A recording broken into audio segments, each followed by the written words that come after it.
Hi everyone, so good to see you. Welcome to KREM 2 News at noon. I'm Laura Papetti, and we begin by talking about the weather. Right at noon this hour, we're taking a look outside, 66 degrees, and temperatures are expected to get a little bit warm. Thomas Patrick is standing by with a look at your forecast. Hi, Thomas. Hey, good afternoon, Laura. It might come almost as a surprise if I say today is going to be our coolest day of the week.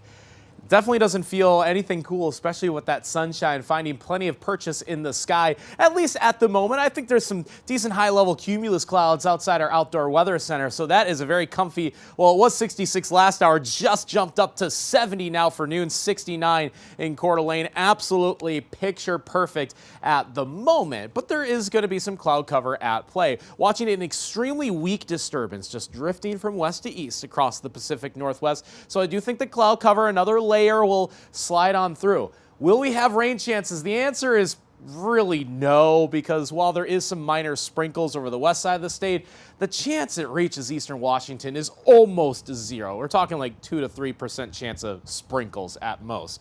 With that being said, I'm not going to include it in the forecast. Nothing that's even noteworthy in terms of rainfall, but we'll call it mostly cloudy as we head closer towards sunset this evening. Still on our way up to about 77 today. But today is the coolest day of the forecast. We'll show you which days might be near 90 degrees before the summer is through with us and what looks to be a very hot finish to the season.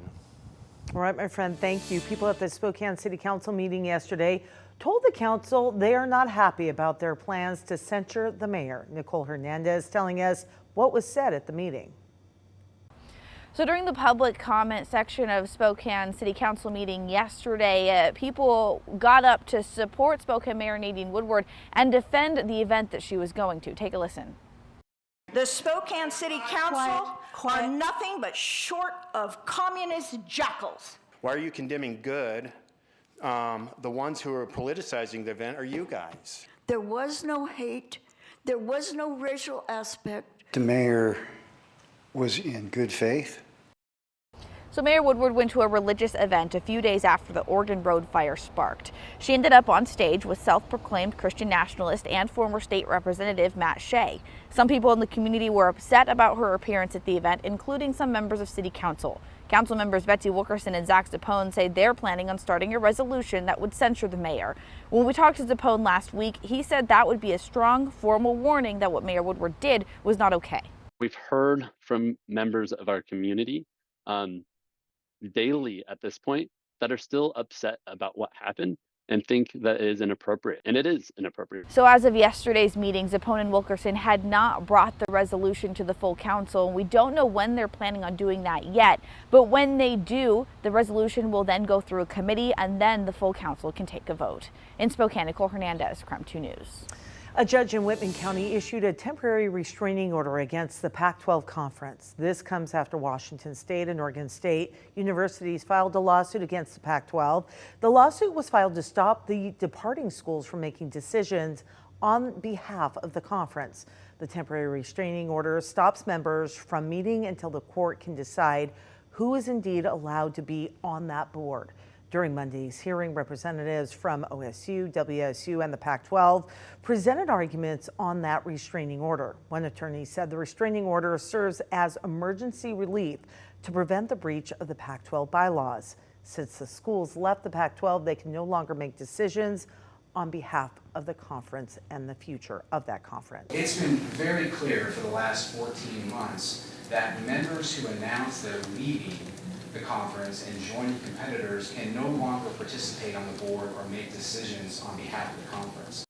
Meanwhile, Pac-12 representatives said all 12 schools need to be able to weigh in on essential functions like employee retention.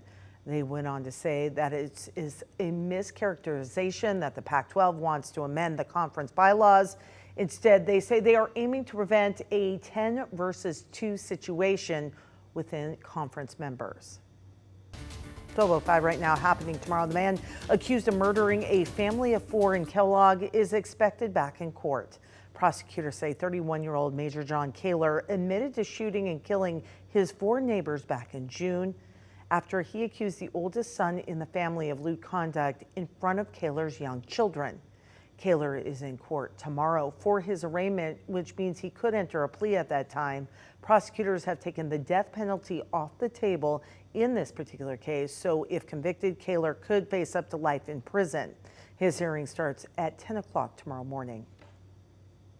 And KREM 2 has confirmed a Spokane law firm is conducting its own investigation into the Gray Fire. That fire destroyed 240 homes in the Medical Lake and surrounding area 3 weeks ago. The cause of that fire is still under investigation by the Department of Natural Resources. Now, to be clear, a lawsuit has not been filed at this time, but an attorney, John Allison, told KREM 2 his office is in the middle of its own investigation. He said several homeowners impacted by the fire have contacted his office, and he expects even more to come forward. Albertsons and Fred Meyer are some of the most popular supermarket options here in the Northwest, and as the companies behind the two grocery giants try to merge, they'll be selling off more than 400 stores nationwide, and that does include 13 stores in Idaho and more than 100 here in Washington. That's about 1/3 of the stores in both states.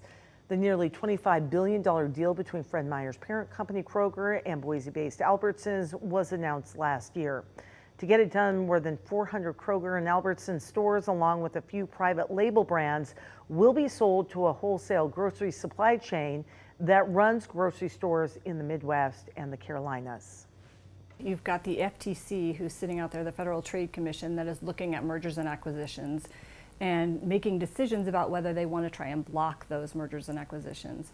Their intention is to say what's best for the consumer. Kroger says the merger will allow them to offer customers lower prices and more choices in the face of rising costs for products and labor. No word yet if any Spokane or Coeur d'Alene stores will be impacted. This merger is expected to be finalized early next year.